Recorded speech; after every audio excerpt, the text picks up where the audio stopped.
Hello friends, welcome back to my channel. तो friends, आज हम बात करेंगे सावन मास की पुत्रदा एकादशी की कथा के बारे में। तो फ्रेंड्स, व्रत किए बिना उसका फल जैसे पूरा नहीं मिलता हमें, कुछ भी यदि चीज़ छोड़ दो तो उसी तरह से कोई भी एकादशी करेंगे आप और यदि उसकी आप कथा ना पढ़ेंगे ना सुनेंगे तो उसका फल हमें नहीं मिलता है। ठीक उसी तरह जिस तरह से हमें पारण का समय ना पता हो और टाइम बे टाइम पारण करने से उसका फल नहीं मिलता, उसी तरह से एकादशी की कथा, व्रत कथा सुनने से या सुनाने से या पढ़ने से इसका पूरा फल नहीं मिलता। तो पूरा फल प्राप्त करने के लिए इसकी कथा ज़रूर सुनाएं या फिर यूट्यूब चैनल पर जाकर सुन सकते हैं आप। तो शुरू करते हैं इसकी व्रत कथा। तो श्रावण मास के शुक्ल पक्ष की एकादशी को पुत्रदा एकादशी कहा जाता है। इस दिन भगवान जनार्दन की श्रद्धापूर्वक पूजा की जाती है। भक्तिपूर्वक इस व्रत को करने से सभी कामनाओं की पूर्ति होती है। संतान प्राप्ति की इच्छा रखने वालों को यह व्रत अवश्य करना चाहिए। कामदा एकादशी की कथा समाप्त होने पर धर्मराज युधिष्ठिर ने श्रावण मास के शुक्ल पक्ष की एकादशी के बारे में भी वही सब प्रश्न किए, जिनके उत्तर में भगवान श्री कृष्ण ने कहा, हे पांडुपुत्र युधिष्ठिर, श्रावण शुक्ला एकादशी का नाम पुत्रदा है। मैं इसके बारे में एक प्राचीन कथा सुनाता हूँ, जिनके पढ़ने और सुनने मात्र से वाजपेयी यज्ञ का फल प्राप्त होता है। आप ध्यानपूर्वक इस कथा को सुनिए। द्वापर युग में आरंभ में महिष्मती नगरी में महिजित नाम का एक प्रतापी राजा राज्य करता था।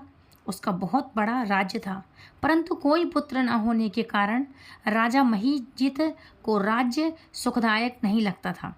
पुत्र प्राप्ति के लिए राजा ने अनेक दान, पुण्य, यज्ञ, हवन आदि उपाय किए, परंतु राजा को पुत्र की प्राप्ति नहीं हुई। वृद्धावस्था आती हुई देखकर राजा अपनी प्रजा के निधियों को और विद्वान ब्राह्मणों को बुलाकर कहने लगा, हे प्रजाजनों, मैंने इस जन्म में तो कोई पाप नहीं किया। मेरे खजाने में अनन्याय से उपार्जन किया हुआ धन नहीं है। अन्याय मतलब, और ना ही मैंने कभी देव, मंदिर, सदगृहस्थों अथवा ब्राह्मणों का धन छीना है। किसी दूसरे की धरोहर भी मैंने कभी नहीं ली और ना ही प्रजा पर अन्यायपूर्ण कोई कर लगाया है। मैं प्रजा का पुत्र के समान पालन करता हूँ तथा ब्राह्मणों और सन्यासियों को भरपूर दान देता हूँ। यद्यपि न्याय की रक्षा के लिए मैं अपराधियों को दंड देता हूँ, परंतु कभी किसी से घृणा नहीं करता, कभी किसी से घृणा नहीं की। सबको समान माना है, सज्जनों की सदा पूजा करता रहा हूँ। इस प्रकार धर्मयुक्त राज्य करते हुए भी मेरे पुत्र नहीं हैं। इस कारण मैं अत्यंत दुख पा रहा हूँ। इसका क्या कारण है? राजा महिजित की इस समस्या के निवारण हेतु प्रजा के प्रतिनिधि तथा मंत्रीगण वन में जाकर बड़े बड़े ऋषियों और मुनियों के दर्शन करते हुए किसी विद्वान तपस्वी की तलाश में लग गए। एक आश्रम में उन्होंने एक अत्यंत वयोवृद्ध धर्म के ज्ञाता बड़े तपस्वी, परमात्मा में मन लगाए हुए, निराहार, जितेंद्रिय, जितात्मा, जित क्रोध, सनातन धर्म के गुण वाले तत्वों को जानने वाले, समस्त शास्त्रों के ज्ञाता महात्मा लोमश मुनि को देखा।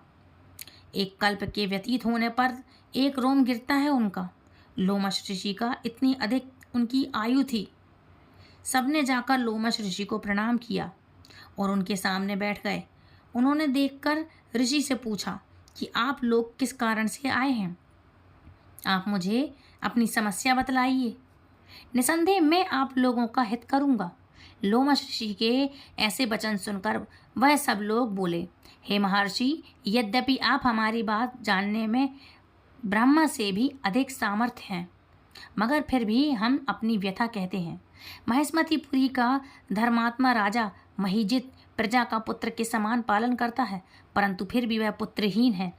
हम लोग उनकी प्रजा हैं। अपने राजा के दुख से हम भी दुखी हैं। आपको पूर्ण विश्वास है कि आपके दर्शन से हमारा यह संकट अवश्य दूर हो जाएगा, क्योंकि महान पुरुषों के दर्शन मात्र से अनेक कष्ट दूर हो जाते हैं। आप कृपया करके राजा के पुत्र होने का उपाय बतलाइए। यह वार्ता सुनकर ऋषि लोमश ने थोड़ी देर के लिए अपने नेत्र बंद किए और राजा के पिछले जन्म का सारा वृतांत जान लिया। लोमश ऋषि ने स्नेह सिक्त होकर के स्नेह सिक्त होकर के वाणी में कहा, हे महाभानु, हे महा अनुभवों, आपका राजा पूर्व जन्म में एक निर्धन वैश्य था। निर्धन होने के कारण इसने अनेक बुरे कर्म किए थे। वह एक गांव से दूसरे गांव व्यापार करने के लिए जाया करता था। एक समय ज्येष्ठ मास के शुक्ल पक्ष की द्वादशी के दिन मध्याह्न काल के समय, जबकि वह 2 दिन का भूखा प्यासा था, एक जलाशय पर जल पीने गया। उस स्थान पर एक तत्काल ब्याही गौ जल पी रही थी। राजा ने उस प्यासी गौ को जल पीने से हटा दिया और स्वयं जल पीने लगा। इसी पाप के कारण राजा को निसंतान होने का दुख सहना पड़ा है। एकादशी के दिन भूखा रहने से वह राजा बना है और उस प्यासी गौ माता को जल पीने से हटाने के लिए, जल पीने से रोका, उसने हटा दिया। उस कारण से वह पुत्रहीनता का दुख भोग रहा है और उसको यह पुत्रहीनता का दुख भोगना पड़ रहा है। सब लोगों ने कहा, हे मुनिश्रेष्ठ, राजा के इस पाप के निवारण का कोई उपाय तो होगा। अतः राजा का यह पाप नष्ट हो, आप ऐसा कोई उपाय बताने की कृपा करें। लोमश ऋषि ने उत्तर दिया, श्रावण मास के शुक्ल पक्ष की एकादशी को पवित्रा एकादशी का व्रत और रात्रि जागरण करें तो पूर्व जन्म का यह पाप नष्ट होकर राजा को अवश्य ही पुत्र की प्राप्ति कराएगा। लोमश ऋषि ने उपाय जानने के बाद सभी व्यक्ति नगर को वापस लौट गए। जब श्रावण मास की शुक्ल पक्ष की एकादशी आई तो सबने मिलकर ऋषि की आज्ञा अनुसार राजा सहित पुत्रदा एकादशी का व्रत किया और जागरण किया।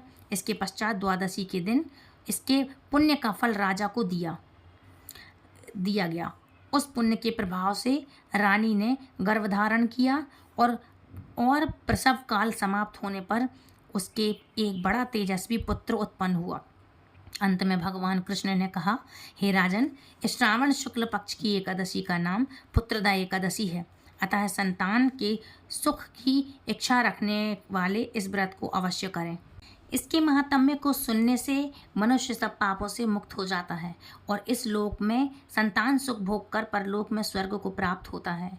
तो फ्रेंड्स, ये थी आज की कथा। श्रावण मास के महात्म्य में, मतलब श्रावण महीना चल रहा है, इसकी दूसरी एकादशी की कथा, श्रावण मास के पुत्रदा एकादशी की कथा। श्रावण मास में 2 एकादशी आती हैं। पहली कामिका एकादशी जो कामनाओं को पूर्ण करती है पूरा, और दूसरी पुत्रदा एकादशी। तो जिनके यहाँ पुत्र नहीं है या संतान नहीं है तो वो पुत्रदा एकादशी का व्रत कर सकते हैं, और जिनके यहाँ है संतान, लड़का है लड़की है, कुछ भी संतान है तो वो अपनी संतान की लंबी आयु के लिए ये व्रत जरूर से रखें।